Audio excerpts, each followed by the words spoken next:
శుక్రవారం సెలవు రోజు కావడంతో మేడారం గిరిజన జాతర భక్తులతో కిటకిటలాడుతోంది. తెల్లవారుజాము నుంచి అమ్మవార్ల దర్శనానికి భక్తులు పెద్ద సంఖ్యలో తరలివచ్చారు. ఈ సందర్భంగా స్థానిక మంత్రి సీతక్క అభివృద్ధి పనులతో పాటు భక్తులకు అవసరమైన సౌకర్యాలపై స్వయంగా పర్యవేక్షణ చేపట్టారు. సెలవు రోజు కావడంతో తెలంగాణ నుంచే కాకుండా ఛత్తీస్గఢ్, మహారాష్ట్రాల నుంచి కూడా భక్తులు అధిక సంఖ్యలో మేడారానికి చేరుకున్నారు.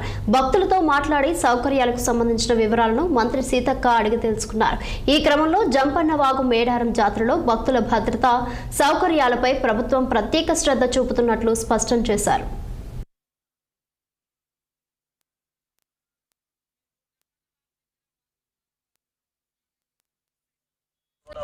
స్నానం చేద్దామని గుండం దగ్గర పాపని డ్రెస్ చేంజ్ చేసుకుందామని పాప నేను దగ్గర ఉద్దేశిపోయినాను. మా తమ్ముడు మాట్లాడేసరికి పాప వెళ్ళిపోయింది.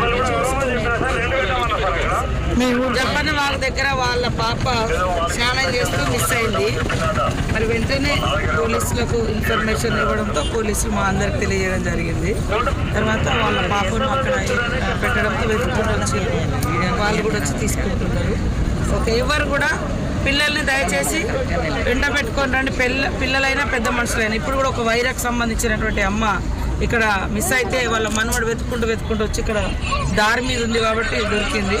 ఒకవేళ ఎవరైనా దారి తప్పినా ఎవరు ఆందోళన చెందకుండా ఎక్కడ పోలీసు వాళ్ళు కనపడితే ఇట్లా మా వాళ్ళను నేను మిస్ అయిపోయినా అంటే తప్పిపోయినా నన్ను మా వాళ్ళకి చేర్చండి అని చెప్తూ మేము తప్పకుండా మా పోలీస్ అధికారులు మా మిస్సింగ్ టీం అంతా అందుబాటులో ఉంటుంది. మిమ్మల్ని మీ కుటుంబ సభ్యులకు చేర్పిస్తాం. ఇప్పుడు రోడ్లు కూడా చాలా పెద్దగా వెడల్పోయినాయి కాబట్టి ఇబ్బంది ఏం లేదు. ఒకవేళ మిస్ అయినా కూడా భయపడకండి. యూనిఫామ్లో ఉండే పోలీస్ అధికారులు అని పోలీస్ సిబ్బంది ఎవరు కనిపించినా మీరు వాళ్ళకి చెప్తే వాళ్ళు ఖచ్చితంగా సురక్షితంగా మీ ఇళ్ళకి చేర్పించే బాధ్యత మేము తీసుకుంటాం.